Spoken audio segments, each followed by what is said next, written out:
ওই কপাল দিয়া বান্দা আমার কুদরতি কদমে সাজদা দিবে। এই কপালটার এত দাম।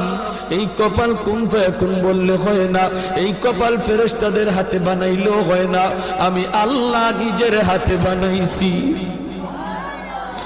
আল্লাহ পাক কই আমি আল্লাহও দেখি জমিনে কেমন অন্যায় হয়, অত্যাচার কেমন জুলুম হয়, জমিনে কেমন অন্যায় হয়, অত্যাচার হয়, কেমন জুলুম হয়, কেমন গুনাহ হয়, আমি আল্লাহ দেখতেছি। আমি আল্লাহ দেখতেছি আমার নবীর নায়েবে রাসূল উলামায়ে কেরামের সাথে কেমন আচরণ হয়, সবই আল্লাহ বলেন আমি দেখতেছি। এরপরও আমি কেন নগদ ধরি না জানুনি? 4 শ্রেণীর কারণে। লাউলা মাশাইখুর রুফকা ওয়াল শাবাব খুশা ওয়াল আতফাল রুদ্দা ওয়াল আনআম রুদ্দা। আল্লাহ বলেন 1 নম্বর হলো ওই বৃদ্ধ মানুষগুলি, এখনো জমিনে এমন কিছু সাদা দাড়ি সাদা চুল আমার